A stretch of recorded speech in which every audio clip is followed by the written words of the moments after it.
We had a large building project at my church, and a county councilor, not a Christian as far as I know, came to look at the new hall that had been built.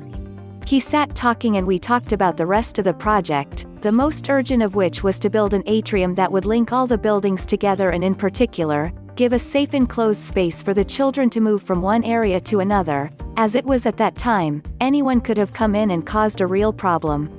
As he was about to get up to look at our hall, he asked how much we needed, £64,800, and just said, "I'll let you have £32,400 from the county's youth account."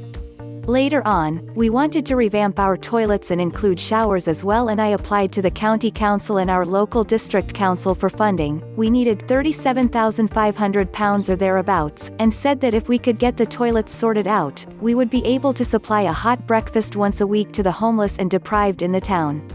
I actually had an email from a branch of our NHS asking to meet me, and when I asked how she knew about us, she told me that the leader of the county council had sent a note to her boss saying, "We must do something about this."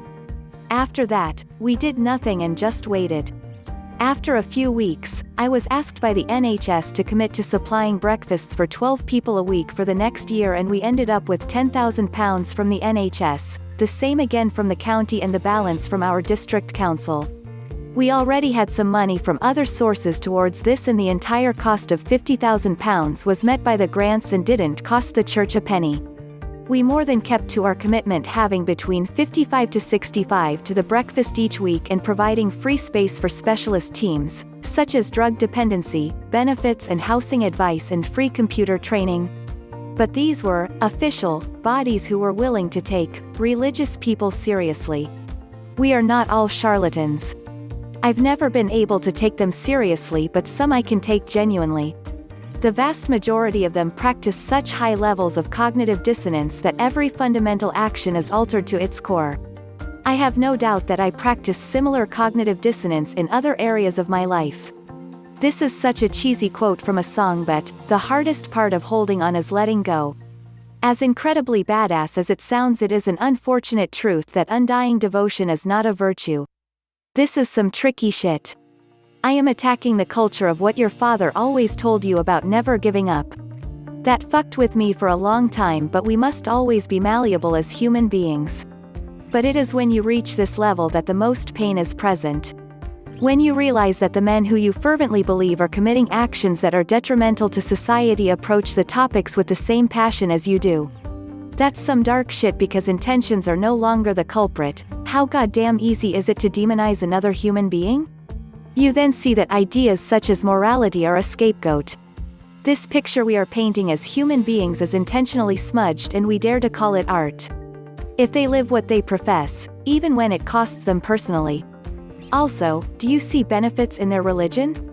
Read the Old Testament book of Daniel.